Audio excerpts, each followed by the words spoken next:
Good morning, and welcome to episode 79 of the Jaguar Report podcast. My name's Gus Logue, joined as always by my co host John Shipley. Where to even begin, John? A third straight loss to an AFC North team, just third straight loss in general. Jags are now 8-6 on the season, but I feel like the record kind of only saved face for so long because now the Jags are tied with both the Colts and the Texans. So they're just still atop the division leaderboard by way of tiebreaker. But man, like feels like I think I asked you last week if the sky is falling in Jacksonville, and it certainly feels like it this week if it wasn't last week. It was even when the game ended, and then the late edition on Sunday night, the end of the press conference, Doug Yeah, Peterson saying Trevor Lawrence had been added to concussion protocol. That's obviously potential, turning point, for the season in general. Like you said, yeah, you can only point to the record so long. I think Peterson even said today they're still first place in the AFC South, which is technically correct. Yeah, but I mean, 3 losses in a row, and none of them it felt like was a game where they just got none of them felt like the 49ers game, where they just got beat by a better team and just got beat down all game. All 3 losses in a row, it felt like the Jaguars directly did it to themselves. every loss this season, I've been telling people the whole weekend that it feels like the Niners are the only team that's actually beating the Jaguars, and every other loss has been the Jaguars just beating themselves. So in a way, the Jags are 13-1 this year, but I was gonna say when you put it that way. so they would be first in that regard too. But yeah, it's brutal. The Lawrence injury was definitely kind of came out of nowhere. It was on the very last question of Doug's post Come game again? availability, and he just kind of whispered yeah, Lawrence is in the protocol, not even saying that he got a concussion. And so obviously there's speculation, or we're trying to figure out exactly what play it occurred on. There was an intentional grounding in the third quarter where his head kind of snaps back, almost Tua like. So that would be my guess. But then there was also a scramble drill in the fourth quarter where he got lit up pretty good. So I mean, either way, he finished the game. Maybe he shouldn't have. He self-diagnosed it and apparently told team doctors after the game ended that he was feeling wonky or whatever. So he ended up not talking to the media last night because he was in the protocol. And so it's just just a deflating feeling, like the same feeling fans were probably having after leaving the Chiefs game and the Niners game and the Texans game all at home earlier this season, and the Bengals game too. But then add on top of the fact that Lawrence sustained yet another injury and is probably unlikely to play this coming week. It's just all the air is out of the balloon right now. Yeah, not even knowing the severity of it. This is obviously the most potentially impactful of the 3 injuries he's had this year, because the other 2 injuries, it's like a pain tolerance, thing more or less, and he actually had some control on whether he would play or not. He literally completely out of his hands this week. There have been some cases of guys entering protocol and playing the next week. Amari Cooper, he entered the protocol after a concussion against the Rams in week 13, ended up clearing protocol on Saturday, practiced on Friday, and played against the Jaguars that Sunday. So really seems like whether or not he practices, specifically on Friday, would indicate whether or not he's going to play. We just saw CJ Stroud obviously miss the game. Peterson has said both last night and today that he thinks it was the play where he scrambled and I think took a shot from Roquan Smith and then got snapped back. When you see the replay of the play, I'm like, how is that not any flag throw? He took some hits last night. He throughout the game. So, Peterson was asked about that intentional grounding and said, basically he was fine throughout the game. Nothing really came of that. So that's obviously the storyline to watch entering the next week. And we'll obviously talk about the Buccaneers on Friday, things like that. Big chance, like you said, there's a very real reality that CJ Beathard starts that game and what is basically a must-win game for them. But, even if Lawrence, did start, we saw against Baltimore on Sunday, it kind of felt like And a perfect example of what the offense has been really all this season. I don't have any stats tracking like missed opportunities to score in a like scoring territory, but I would guess the Jaguars have to be like near the top this year. It seems like even in the games they've won, they left points on the board. This week they left anywhere between 12 to I think 20 points if you're considering. First of all, McManus missed 2 field goals. The 55-yard field goal, I think you can give him a little bit leeway for. Not only is it 55 yards, but obviously the win. But obviously understandable when he's missed 4 of his last 5. If nobody wants to give him any leeway, I won't stand in the middle of the barrage of tomatoes on that one because I understand it. It sounded like for like weeks Doug was gritting his teeth talking about him, and then at halftime on the broadcast, they asked him about the first half, and he's like, "First of all, got to make our kicks." So kind of shows you, where they're at. And then that sequence right before Lawrence's fumble, that was like exactly what the offense has been this year, right? Like that entire 4 plays, ETN loses 2 yards on an outside run that he had no chance on. Yeah. Evan Ingram false start. Parker Washington. It was a brutal it was a brutal drop because he wouldn't Yeah. have got the first down, but it would have been 3rd and short. And honestly, in that scenario, I would imagine that'd be 4 down territory, right? Right. Yeah. And like Lawrence zipped it to him, but like it still hit him in the hands. Like you're in the NFL, you got to make that catch. So like that I, was I definitely a blatant and bad drop. I thought that was Lawrence's best drive of the game, which it ended in obviously his worst play of the game. And I thought Derek Klassen put it well. Him and Jared Goff suffer from the same ailment, and it was like parentheses gangly fumbles often. And the fumbling thing, I don't think it's going to go away. At this point, I don't know like whether it's like the minute details of ball security because like he literally just dropped the ball while running. Like Yeah. unforced fumble or trying to make a play and it just doesn't happen. His other strip sack later in the game led to 3 points. It felt a lot more inconsequential, but just overall, like this offense felt like it had so many issues. Imagining supplanting CJ Beathard now into it instead of Lawrence. I mean, where would you really go there? Because I agree that Lawrence had a really bad game. Even before when they think he got the concussion, he was having a bad game. You can't let that first fumble happen. Obviously, he had missed some throws throughout the game. Just overall, he wasn't as good as he had been, in previous weeks. I don't even think he was as good as he was against Cleveland. Honestly, I thought it was like maybe his worst game this season. yeah. Like I was like kind of struggling to think of a game that was worse going back to last year, like the Denver game in London, especially because that game was kind of marked by like poor decisions in the red zone. And that's the same thing that happened last night. And this was just like him spraying the ball, like just pure inaccuracy. Right. Maybe it obviously isn't, the most accurate quarterback in the league. He's no Brock Purdy, obviously, but he's never been like the Mitch Trubisky, Blake Bortles-esque quarterback who just, is spraying the ball all over the field. And that's what it felt like yesterday.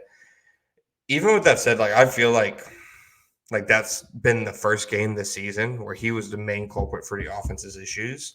And the idea of him now not potentially not being available in the lineup moving forward. I mean, I don't even know what game plan you really come up with in that scenario. Yeah, it's like because like that was probably the worst game of his season. Like he was like the main culprit of kind of like bringing the offense down. But at the same time, like he was the main thing that was bringing the offense up. Like he was still like putting together nice drives, and then Jacksonville just like wasn't really able to finish. But like I think the fumbles problem is that like it won't completely go around because he does have kind of like a gangly frame, and like he does need to just do better of like holding the ball. Like I think on the first fumble, he was just trying to like switch it to his outside hand, but it's like sure you're a football or sure you're a quarterback, but like you're also a football player. Like I'm sure he would agree that like you got to hold on to the ball there. But I think like the main thing or like the underlying issue is that he's just forcing plays, and like as you kind of recounted with those 3 plays before the fumble happened, with like there was a blown block that led to the ETN negative rush, a false start, and then a drop. So it's like, can you really like blame the guy for like kind of tugging and running and like try to make something out of it? And then like on the fourth quarter drive when they were down by 10 in the red zone, and Ridley had that one that was like a near touchdown, but it kind of got bobbled. That was one of like three drops in a row. There was an Elijah Cooks drop that happened where it just bounced off his hands. There was the Ridley drop in the red zone, and then Ridley dropped one on the sideline the play after that. And then there was like multiple false starts at your home field. Evan Engram, the one that where like Trevor was kind of like fading away and missed Engram on a third down in the fourth quarter. I think that was Engram's fault because he didn't like sit down on the route. Obviously, it didn't really look like a clean or nice throw from Lawrence, but I would pin that more on like the route running.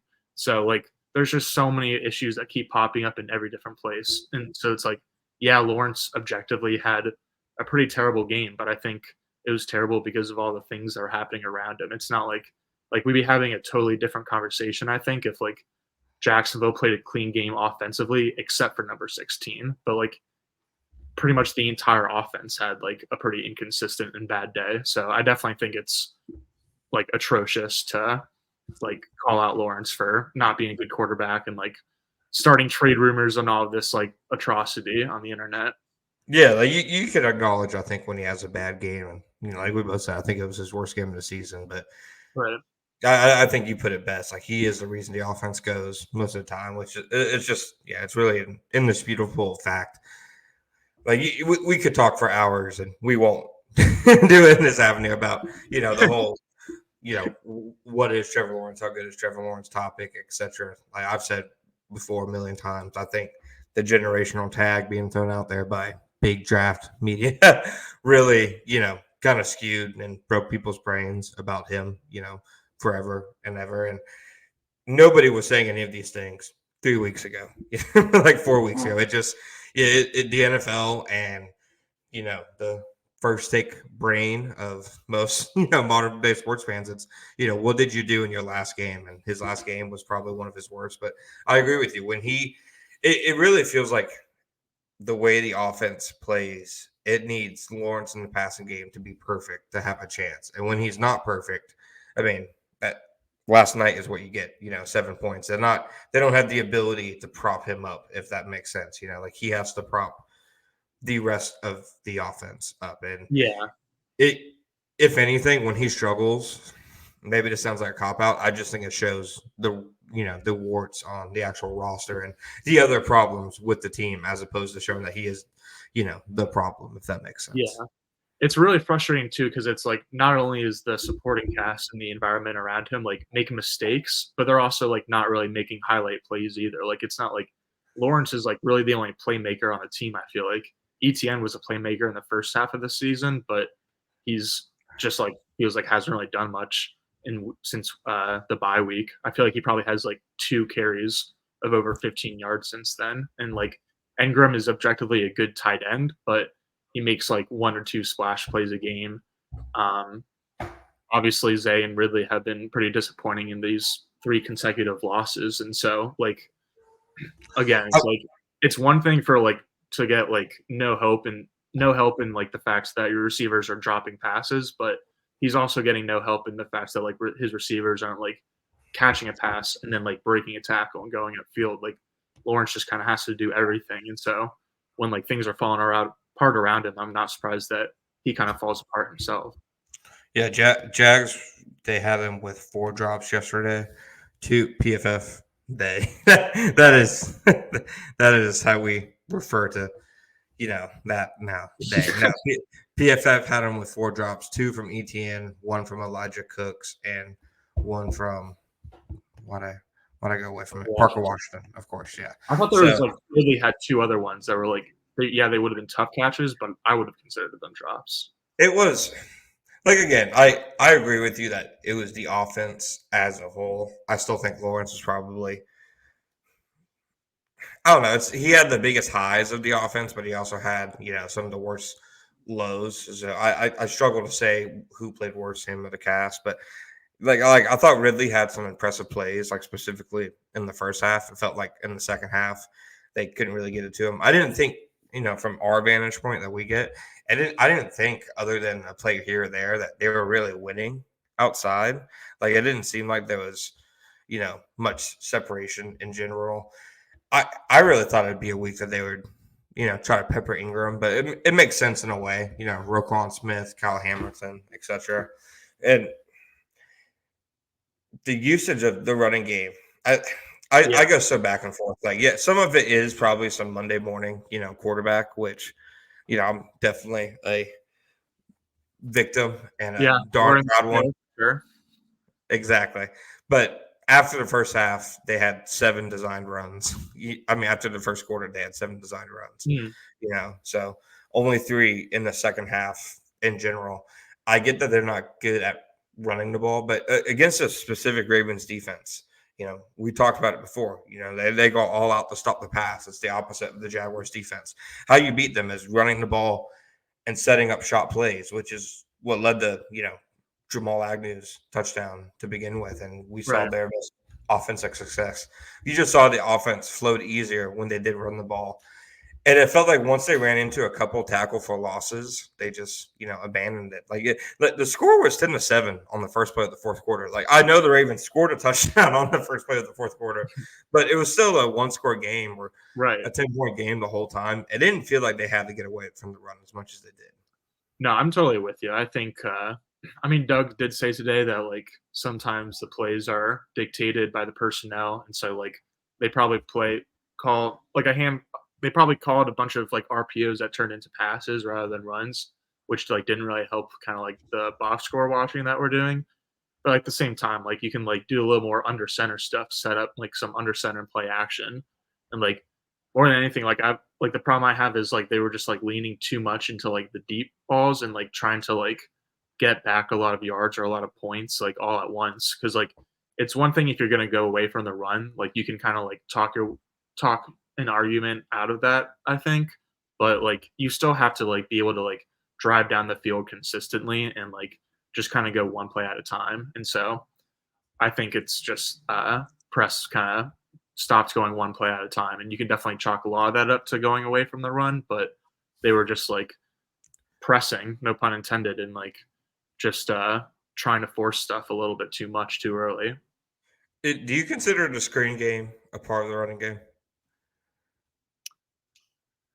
No, like I get like that phrase and like the Yeah. phrase makes sense, but Don't like ask me what it means. I didn't it's come up with it. like like short like screen passes like Yeah. aren't actually like part of the run game. Yeah. So even if they did, which the Jaguars have said before that they do, Lawrence especially, Lawrence yesterday per PFF were 6 of 7 on screens for 13 yards, 1.9 yards per attempt. That's what I'm saying. There's no one making a play, and like it's not completely on Jags receivers because like I feel like the RPOs are fairly predictable at this point.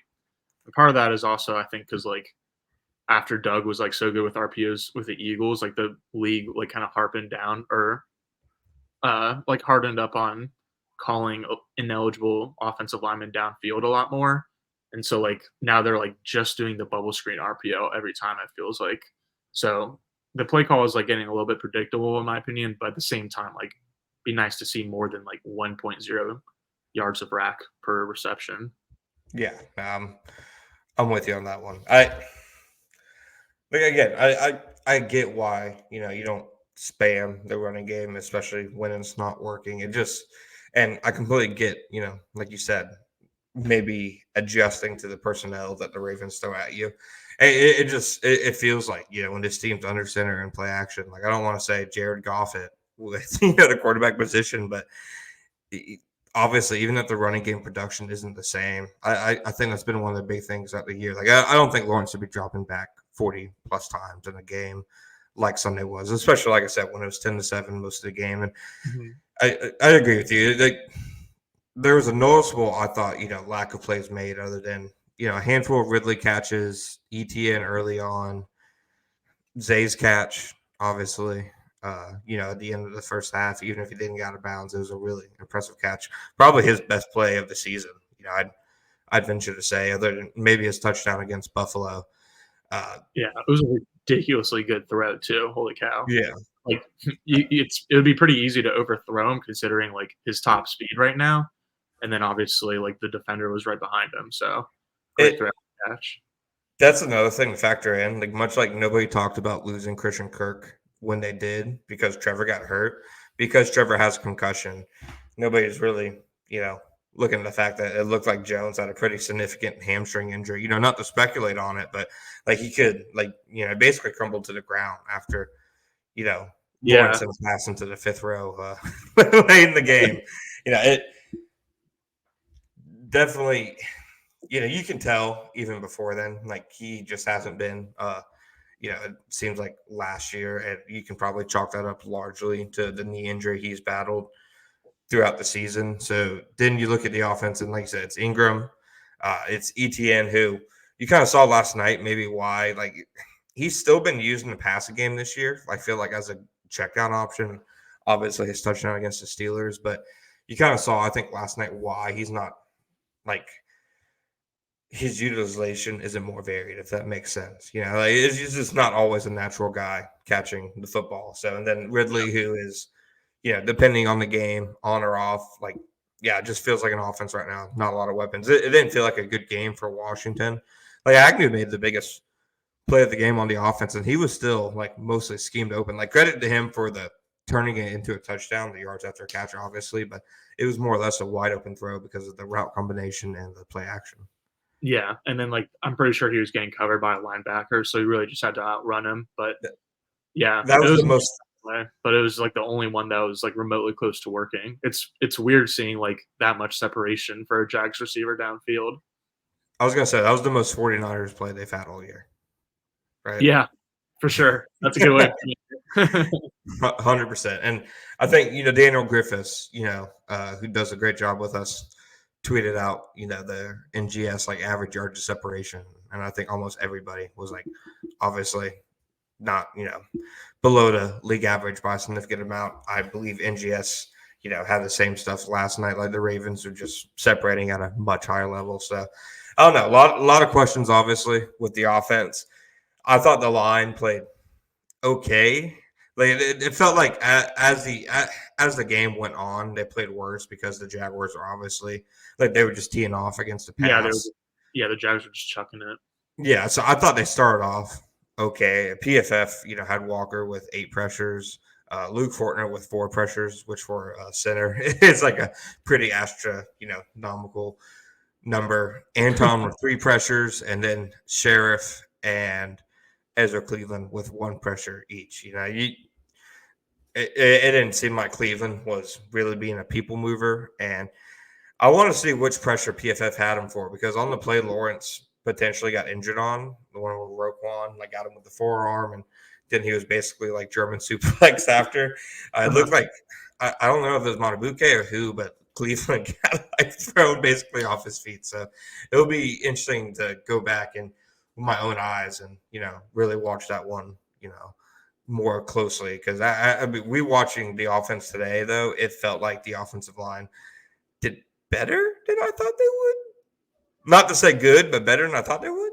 Yeah, no, I think it's a fair point that they were, like, pretty solid in the first half. I think, like, the pockets for Lawrence, like, looked a lot better, and they were a lot less muddled in the first half, and then obviously, like, they were able to get the run game going a little bit, and that's some credit to the offensive line, but I think it's, like, kind of a yikes scenario for the run game, the fact that, like, they're missing their top receiver, and their quarterback has, like, 3 different injuries. Zay Jones is injured.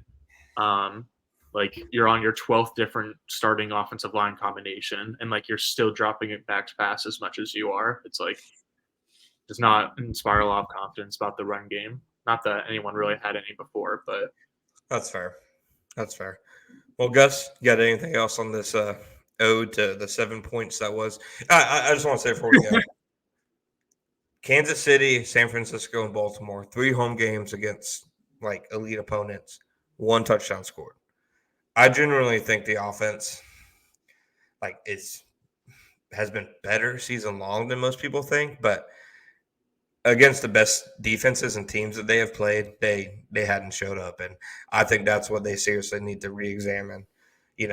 Moving into the offseason is why that was the case. Because if you can't score against those defenses, there's really no point in even having a season. If you're not scoring against the top defenses, and who to blame if that goes on can probably be spread in like a million different ways.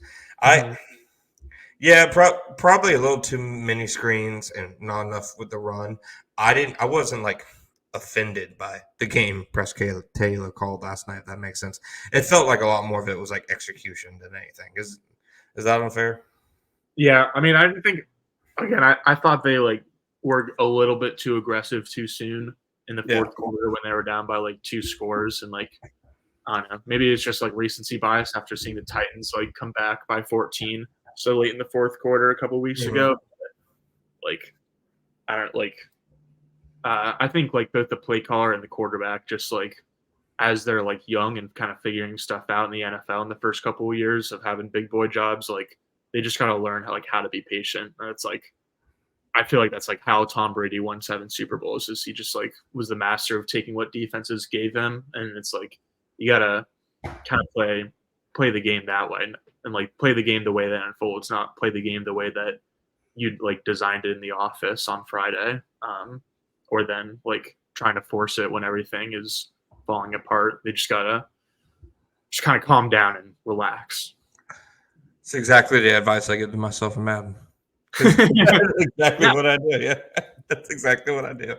All right, that's a fair point. All right, you got anything else for us on the offense, my friend? No, but I like that. It was man, like because like Yeah. you could be like putting together such an awesome drive in Madden, like running the ball like 7 times in a row, but then as soon as you have like one play that's like goes wrong, then like the whole plane goes And out the book.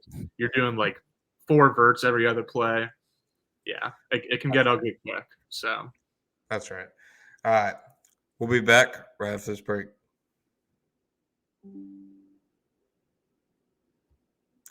I guess I didn't get the sense in the locker room that the defense felt like it had played like good enough to their standard, but I'm sorry. I thought the defense played fine. I thought it played good enough to really, win.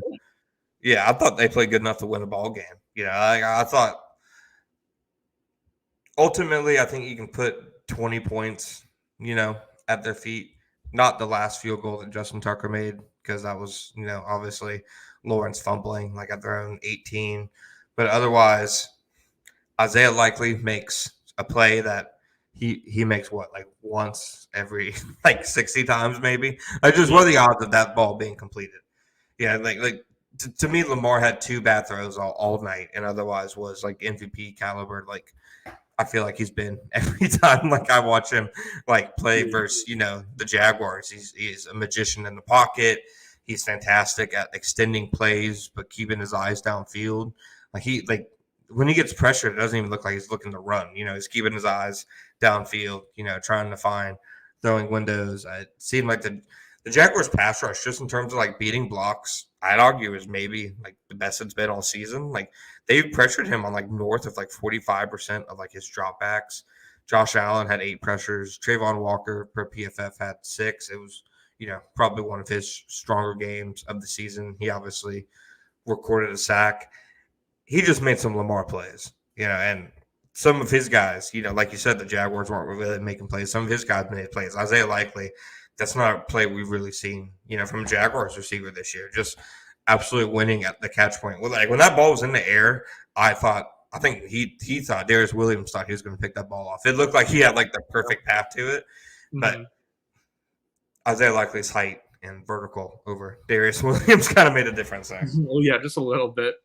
It was just an MVP caliber performance from Lamar. I thought that was like the best performance by a opponent of the Jaguars that I've ever seen in person. He was just outrageously good. The Jags did a really good job on like both ends, playing a lot of zone defense in the back end with Tyson Campbell not starting, and then the pass rush did a good job of doing the so-called slow rush that I talked about at the beginning of the year, where they like are just like trying to like kind of Mush.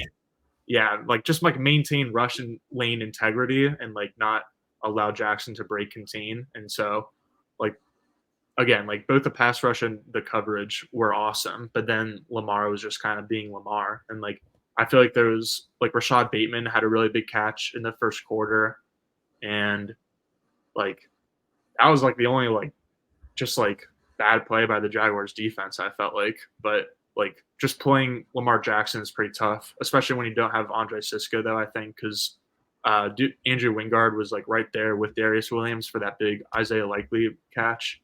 and then Isaiah Likely scored earlier in the game, and Dewey was like a little bit late to get over to that side. So like there's two big Likely plays where I was kind of thinking like if a healthy Andre Cisco's in the game, I wonder if either of those passes are completed, let alone turn into like big plays for the Ravens. Um, and then like I like the only other like issue I thought the Jags defense had was like the run defense late in the game because obviously Baltimore was able to kind of like chew the game away a little bit. But at the same time, like Jacksonville's offense didn't do their defense a lot of favors, and the Jags defense was on the field for a long time. And That like I'm not like really blaming them too much for not having a great run defense in the fourth. that's what it felt like live. It definitely felt like they were just like exhausted and Right. literally chasing Lamar around the whole night and doing it. The Jags I think had back to back 3-and-outs. I want to say right after the Agnew touchdown. So they didn't really seem to build any momentum at all. You know, I know most people put like the week before. I disagreed that the offense was the only thing that lost them the game. Like I thought the defense had, while keeping them in the game with turnovers. Obviously the wide open plays that Njoku and David Bell were inexcusable. I thought the defense was much better from that sense this week. Like you didn't get those guys running, wide open. Like maybe the closest one was like on Lamar's first pass of the game to Isaiah Likely, where it was a broken play, and Antonio Johnson came up to tackle him, and I Likely, got open for I think it was like a 15-yard catch or something like that. Otherwise, it seemed like guys were really disciplined. I thought, like I said, I thought it was one of the defensive line's best performances, this season. Josh Allen, I thought, yeah, he didn't get the sack record, whatever, but I thought he had a great game. Like I said, 8 pressures per PFF, a 40.9% win rate, a 66.7% win rate on true pass sets. Like he was just, and I think you count in his run defense. I thought he was just dominant. That intentional grounding he forced in the first half on the third down, more or less, could have counted as a sack just in terms of the general impact that it had. So I thought overall the defense played better than it has in the last couple of weeks, and it's like a good example of the NFL. They played the best game in weeks, and it was against probably the best player individually they've played this year. I know they played Mahomes, but I'd argue Lamar is playing a little bit better than Mahomes at this current, state of time, even if Mahomes is obviously the better player. But they played Lamar better than they played Jake Browning and Joe Flacco, which will never make any sense, to me at all. Yeah. I wonder if it's like, I almost feel like it's a respect thing where like they just like didn't respect Jake Browning or Joe Flacco enough, or like, and then like their respective coaching staffs ended up kind of burning the Jags defense. Like we talked a lot about how gashed they got off of play action, and then like this week, and then their like most recent win against the Texans against C.J. Stroud, like they actually kind of like paid a lot of respect to the opposing quarterback. And the opposing quarterback like still got his because Stroud and Jackson are both great passers. But I mean, once they kind of knew like what the job they needed to get done, I guess, with a little bit more respect to the passers, I think they just played a better game. Yeah, no, I would probably 100% agree with that. Maybe it's human nature, dude. It's get up for games like that, and then they don't get up for a game against Joe Flacco, and then next thing you know, he has to passing yards against you. But it to me was encouraging. I think for the next, like at least going into next week, I think encouraging how they played.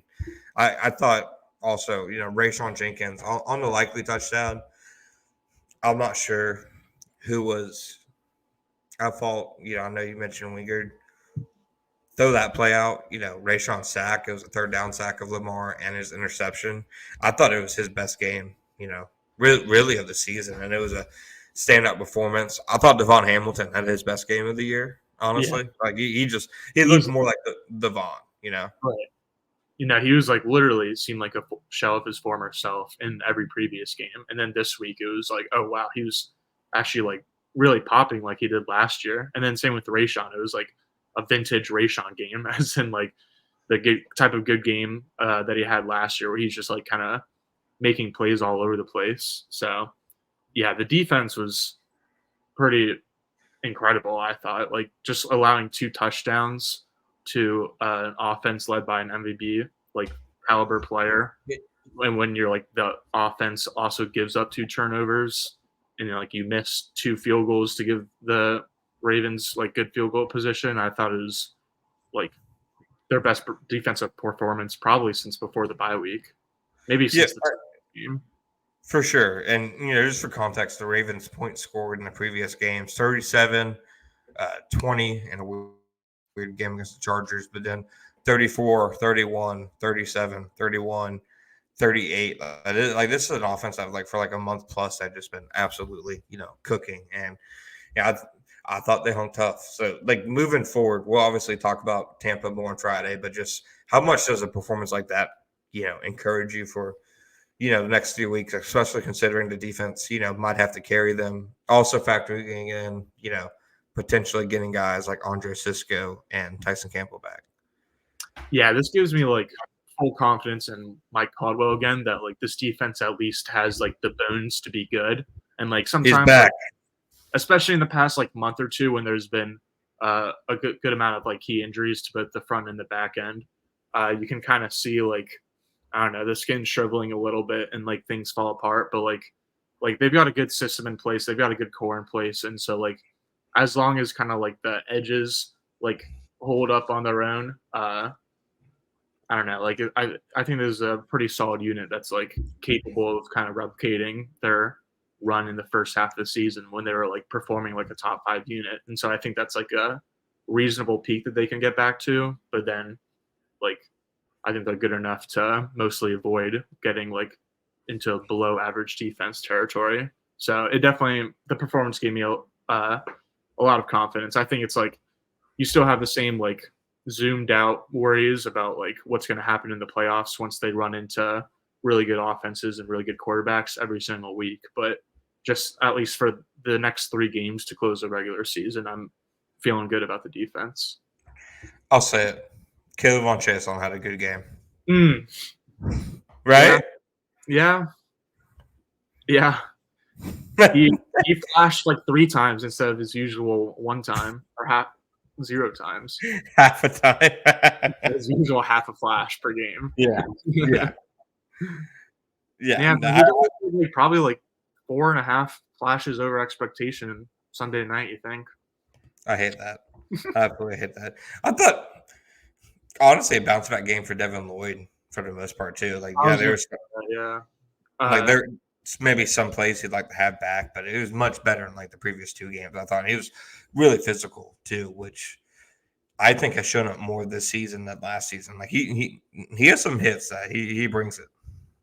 Right. Yeah, there was times last year where it was like it almost seemed like he was like afraid to hit or afraid of contact. But in this Ravens game, he definitely did a good job of like attacking holes and playing really physical. Did a good job in the run game for the most part. And so I thought like especially with like the play action being kind of like the detriment to the defense in recent weeks, the linebackers needed to bounce back. So I thought, I mean, not that Foye has been like really bad in recent weeks, but I thought like both linebackers had a good needed performance. Yeah, 100%. So, like you said, I think it can give you optimism, in the defense moving forward, especially after the last couple like weeks. Like it just felt like they had really like lost their way, on defense. And I don't know, maybe you're right. Maybe it is so galaxy brain that it was simply because they were playing Jake Browning and Joe Flacco that they don't play. That seems like that's the case for like every time the Jaguars play a backup quarterback. I am not convinced at all that the Jaguars would get like that kind of backup performance. I think they'd get like Tommy DeVito against the Cowboys earlier this year is the most likely outcome for a Jaguars backup quarterback. Totally agree. Yeah, so Game balls we're on the same page there. Game balls, but right after this break. first. All right, guys. I want to start with a special teams game ball because I want you to prove to me that you're doing the work as a takesman and you're breaking down. Yeah, exactly. The third facet of football, the third unit. Come on, let's hear it. Yep.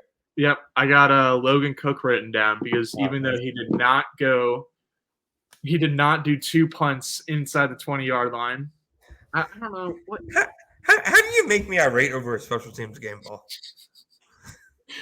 Like, so he didn't have. You said he was going to have 2 punts down inside the 20-yard line. He ended up having one pinned at the 11, and then another pinned at the 24. And then his third punt of the evening was like a 60-yard bomb from like Jacksonville's own 3-yard line, and then that was the play where Daniel Thomas made a really good play as a gunner on the sideline, and that was like I thought that was like the play of the game by a Jaguar. Like that was like the only play that really made me go like, wow, that was cool. That was a pretty nice punt. So I'm giving it to Logan Cook. I hate you. I hate you for that. Was that just to bring up the fact that I said he would get 2 within 20?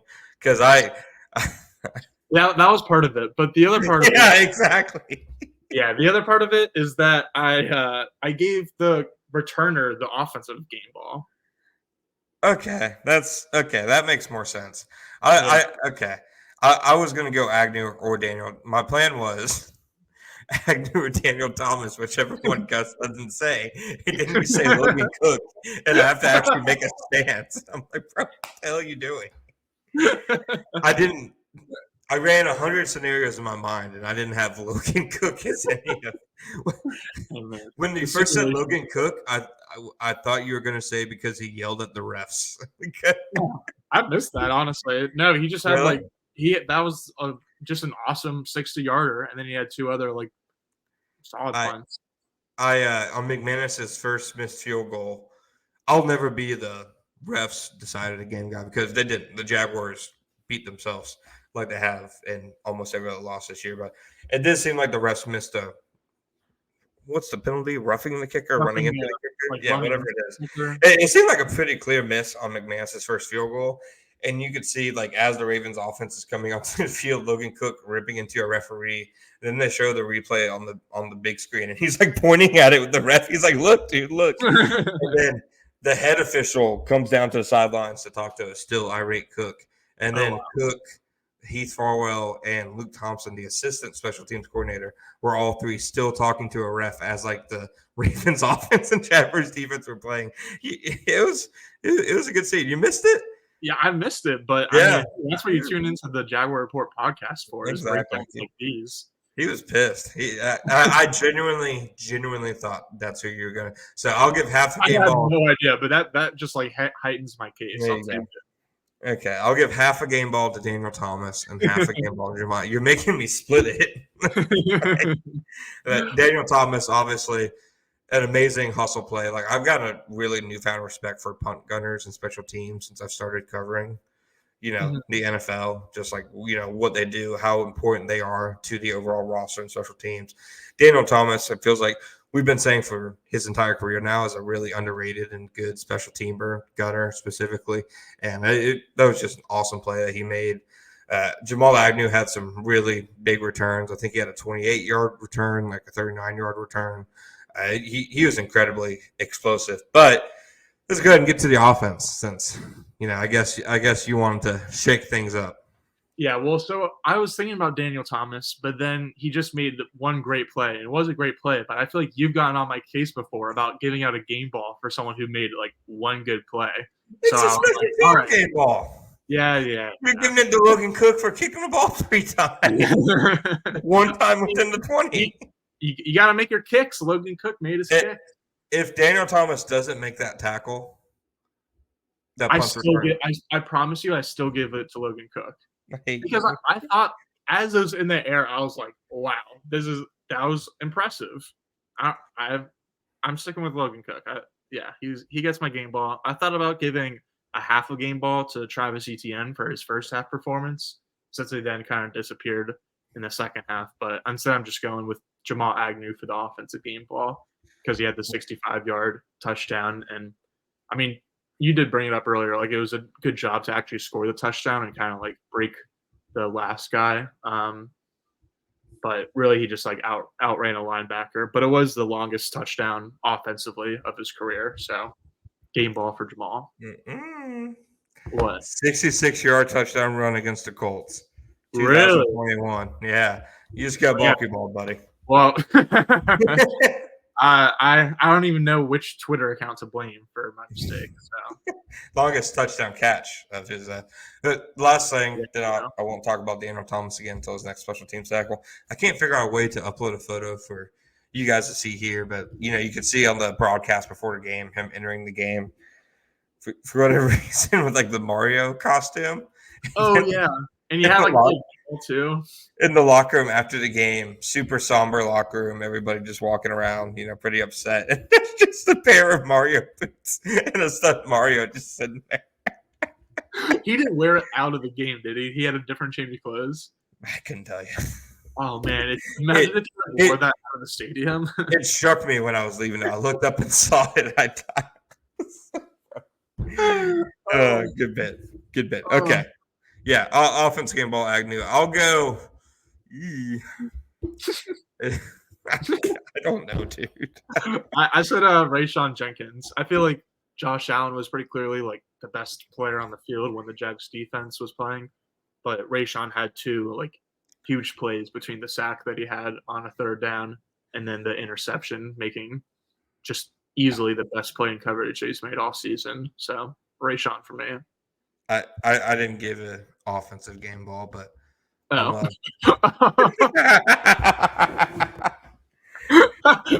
Mine must have blanked, and I thought you were just we were already on to the next. I'll go. And then everything got blurry. I thought Calvin Ridley flashed the most. I don't care. I know 5 catches for like 38 yards. Yep. He made, I thought, some impressive catches. I thought about giving the game ball to both like him and Trevor because like they both like made mistakes, but like at the same time, like they're kind of like both like the best players. That's how we win people over. That's how we read the room. We take the two people the most mad at right now and give them the game ball. That's how we get it going. But that's good. I might have to whip up a graph. You're not wrong because I don't know who else you pick. I don't think it's Zay. I don't think Ingram had enough highs. No. ETN just didn't. ETN didn't have the usage. I think. Obviously not Perker Washington. You picked Agnew, and even he literally made the one play. I think the touchdown he caught was his third route of the game, and it was in the third quarter. So and his other route was a screen that he, to be frank, tackled himself on. So. Yeah, I forgot to list that one earlier when I was going over like all just like the shoot yourself in the foot type errors that the Jags made. It was like someone laid a tripwire on the field and he just caught himself. But yeah, I'm with you. And defense. Luke Farrell has like a similar case to Jamal Ray. Had one really nice play. It was like the only seam catch by a tight end like in Trevor Lawrence's Jags career. It feels like. No, this year at least. Like it felt like last year Ingram had a couple, and it feels like this year. So, did I say on the podcast, or is this like a bit I would have with you in person at training camp that Farrell would be their second most productive tight end? I definitely said it to you before, right? I could. Let me try to do some research and see if I can pull up anything. Let's see. Podcast from I know April, May 31st. Luke Farrell will have the second most catches and snaps among tight ends in May. There we go. Yeah. We're cooking. We're cooking. 12 catches for 148 yards, no touchdowns, compared to 4 catches for 34 yards and 1 touchdown, most of which came in one game. I'm taking the W on that one. He's the weapon man. You can't stop him. You can only hope to contain him. I think you had a pretty similar one. I don't feel like looking it up, but I think you had something pretty similar about like Dearness Johnson getting like more touches or snaps. Look it up. Tank. Look it up. Come on. All right. Come on. Tank. Let's see. Tank, I believe, had 1 snap, which again kind of shows you like their lack of willingness to run it. Like it seems like they only really trust him to be on the field for running plays, and then they ran like 12 of those all game. Yeah, Tank Bigsby 1 snap. That's crazy, man. He played the same amount of snaps as Josh Peterson. Holy bay. That's not good. Who, by the way, got destroyed on that ETN run that preceded Ingram's false start, that preceded Washington's horrible drop, that preceded Lawrence's fumble. So you tell me what the root cause is. You can stop looking for it now. You can stop. Yeah, no, I can't. I give up. I tried at least, but I think you did say it. Like, so credit to you for correctly guessing the second string running back and tight end. Thanks. Now let's not talk about any of the ones I got wrong. All right. You got any takes to send us out of here, my friend? I think a take that we're gonna see on Monday is that like a similar one to Jake Browning, like what does Joe Burrow do that Jake Browning can't do? Like that ridiculousness. I think we'll see something similar with CJ Beathard, because I'm expecting at this point CJ to start, and like the Bucs, since Todd Bowles got to Tampa Bay, they've been a pass funnel defense, meaning that their run defense has always been really good. So it like encourages opposing teams to pass more. So I think like Jacksonville's passing offense is hypothetically on paper set up to succeed. And so I think the Jags are gonna be able to like scratch their way to a like ugly win with CJ, and then people are gonna be like, I don't know, they look a little better with CJ than they do with Trevor, and we're just gonna have to deal with that next week. That's 300 yard, 3 touchdown CJ Beathard. I'll say 300 yards is a lot. I'll say, is it in the NFL anymore? Like maybe in 2023 it is. For this team, it is. I'd like to say it is for a backup quarterback, but then obviously we just saw 2 backup quarterbacks go for over 300 against the Jags. So sure, I'll hot take, CJ Beathard's going for over 300 passing yards next week. Why'd you let me bully you into that? That's the whole thing of the show. That's what the show is at this point. Yeah, that's a fair point. I guess still my man on Logan Cook though. He gets my game ball, but I'm letting you talk me into CJ Beathard props now. Yeah,